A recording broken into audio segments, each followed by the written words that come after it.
yes, my approach to every job is the same, Hmm. but it is what is required from you, I mean, from me as a production designer, that kind of even changes the way you handle a job. So here's the thing. As a PD, I believe that I should be able to do a lunchbox, I should be able to do an Aisha, and I should be able to do a Mere Brother Ki Dulan. I mean, there's no Hmm. difference because at the Hmm. end of the day, what is required of me is to design, build the Hmm. worlds, and create the spaces, right? And tell a story in Hmm. my visual creativeness. Hmm. That's it. So the approach is the same. The projects are Hmm. different. So, I mean, the scripts are different. What is required is different. But I will still read the script. I will still have my own ideas. I will Hmm. share my ideas with the director and talk about the look of the film or the mood of the film, or how they want us to kind of like what the end goal is of that job, of that film, right? What is it that we want to do with it? And with that, then you work towards the design of the film. You show your references, you give your mood boards, you do. It's the same process. It has to be the same process. You cannot change the process because one's a romantic comedy and one's like, I mean, I don't know, it's another film, it's another genre, but the approach to the work is the same. So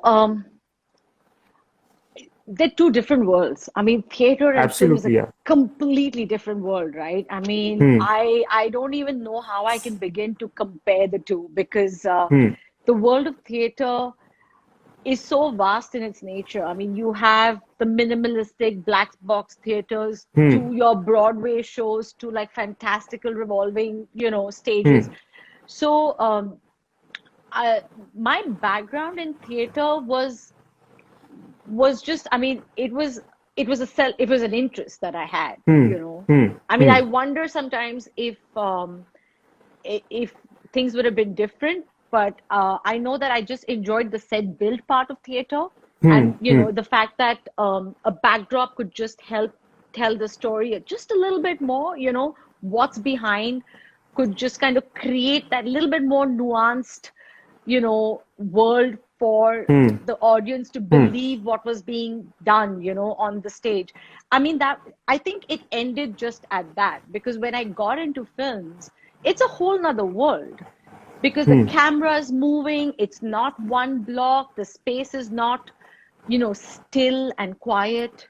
Hmm. There's so much movement, and there's such a physical, like, Hmm. you know um, uh, it's a physical relationship because your actors are using the space, but then there's also the camera that's moving, and it was a whole new world for me. But the minimalist approach, or the threadbare approach that I have to working on films has got nothing to do with theater, quite honestly. It has got to do with the Hmm. budget of the project. I mean, at the end of the day, it's, I mean, let's not kid ourselves, right? Like, you get a great script, and then Hmm. you have a budget to work with. Sometimes it's great because the budget is just great for the job, Hmm. and sometimes you're trying to, like, strike a balance, and you're Hmm. prioritizing what you want to do and what you don't want to do and how you want to do it. So I think my design is just it kind of comes from, I wouldn't say, so the design is independent of the budget, but I think a lot of times it kind of comes out of the budget also. So I like being pushed. I like being challenged. I think some of our best work comes when you are under constraints. Um, so you kind of think out of the box. You're forced to make like smart decisions, and sometimes they just work in the favor of the storytelling. So I Hmm. believe that has worked for me.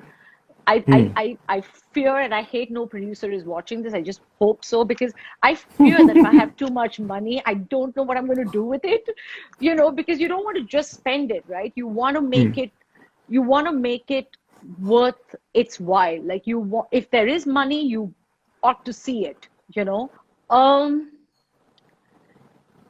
so I think being as real as possible is probably one of the toughest asks ever, Hmm. because you have to be able to put yourself in somebody else's shoes and be in a position that you probably haven't ever been in. So I Hmm. think it's not so much about imagination as much as empathy and just being open to the world and observation. Um, and I think in that sense, when I have and most of my spaces, and that's the only kind of space I've ever designed is real spaces. I mean, they're Hmm. exaggerated to a point, and Hmm. it's only because it's cinematic in its exaggeration. It is not exaggerated in the sense that it has to be beautiful or grand or anything for the sake of it. Hmm. Um, so with that in mind, I think it's not imagination as much as observation and empathy. I mean, for me, that is what is the key to building real spaces. Okay, so I had, you know, expected this. Hmm. Um, it's just so here's the thing. Like answered in the previous question, you have to communicate, right? Hmm. So you design a space, and very early on, you have to either convince everybody Hmm. or be Hmm. convinced by Hmm. everybody, right? Hmm. Because you cannot want something and see something differently from everybody else, right? Hmm. Uh, it has to be um, you have to be on the same page. I mean, bottom Hmm. line is that you have to be on the Hmm. same page. And at the end of the day, it is a job that you're doing, right? Hmm. So, your personal opinion aside, what does the script require? What is the director envisaged? And how you're going to collaboratively like put this together is Hmm. is what needs to be paramount in the conversation. Hmm. So the rapport can be built across the project. It's interesting because you're never working with the same person always, right? You're Hmm. always working with somebody for the first time. Hmm. So who's to say you're not going to work well? I mean, Hmm. that's like the worst attitude to take, right? Hmm. Into the job. I mean, you go with the attitude saying that, yeah, we're all here to do the same job, to make the same Hmm. film. So, getting everyone on the same page is something that the director needs to figure out. But yes, as a production designer and as a DOP, we all have our opinion and we need to be able to share and, talk across the table and keep it all out there so that, you can pick what works and what doesn't. And hubris. I mean, at the end of the day, you just need to be able to do your job. Hey guys, thanks for watching this video, and if you like what we do, follow us on our socials and check out our other uploads.